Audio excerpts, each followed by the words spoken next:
राम राम दोस्तों। पिछले वीडियो में मैंने आपको दिन, तारीख और मुहूर्त बताया। इस वीडियो में मैं आपको शरद पूर्णिमा की व्रत कथा सुनाऊंगी। दोस्तों, सबसे पहले आप सभी को शरद पूर्णिमा की ढेर सारी शुभकामनाएं। माता लक्ष्मी और श्री हरि विष्णु भगवान का आप सभी पे कृपा वर्षे और आप सभी को आशीर्वाद मिले, यही मेरी प्रार्थना है। दोस्तों, शरद पूर्णिमा की कथा मैं आपको सुनाती हूँ। ये पौराणिक कथा के अनुसार है कि एक नगर में एक ब्राह्मण रहता था। उसकी 2 पुत्रियाँ थी। उसकी बड़ी पुत्री हर पूर्णिमा का व्रत किया करती थी, जबकि छोटी बेटी चंचल मन होने की वजह से कभी भी व्रत पूरा नहीं कर पाती थी। दोनों के जवान होने पर ब्राह्मण के दोनों का विवाह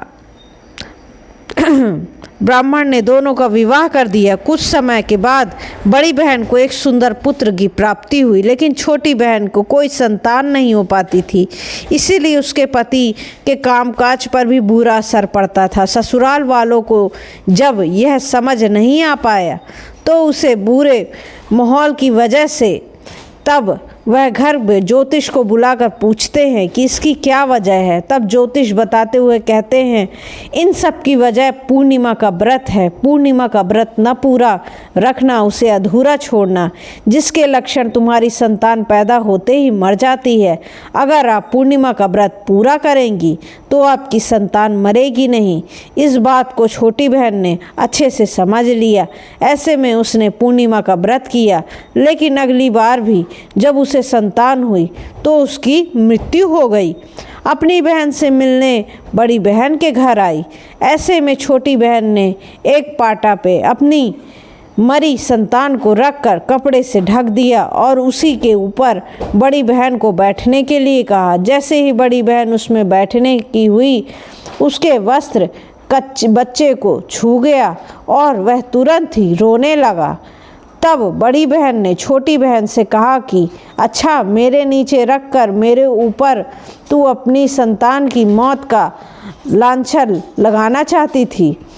इस पर छोटी बहन से कहा, बहन, मेरी संतान पहले ही मर चुकी थी, लेकिन तेरे पुण्य से वह दोबारा जीवित हो गई।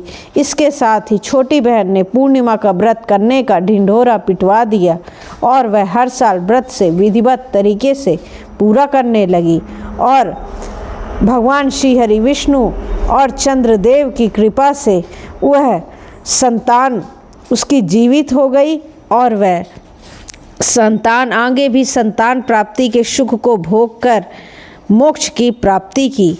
इसीलिए दोस्तों, पूर्णिमा, शरद पूर्णिमा का बहुत ही विशेष महत्व है। जो भी स्त्री इस व्रत को विधिवत करती है और मन, कर्म, वचन से पवित्र होकर संकल्प लेकर इस व्रत को श्रद्धापूर्वक संपन्न करती है, उसके घर में धन धान्य, माँ लक्ष्मी की विशेष कृपा प्राप्त होती है और संतान की प्राप्ति व संतान की वृद्धि, उनकी उज्जवल भविष्य की कामना करती है, तो वह अपने पूरे जीवन के सुखों को भोग कर मोक्ष की प्राप्ति करती है। ये थी दोस्तों शरद पूर्णिमा की व्रत कथा और आप सभी लोग शरद पूर्णिमा की व्रत कथा श्रवण करिए, क्योंकि कोई भी व्रत, पूर्णिमा व्रत कथा या कोई भी व्रत कथा के बिना कोई भी व्रत अधूरा है दोस्तों। इसीलिए संकल्प के साथ व्रत कथा भी अवश्य श्रवण करना चाहिए। दोस्तों, आप सभी को शरद पूर्णिमा की ढेर सारी शुभकामनाएं।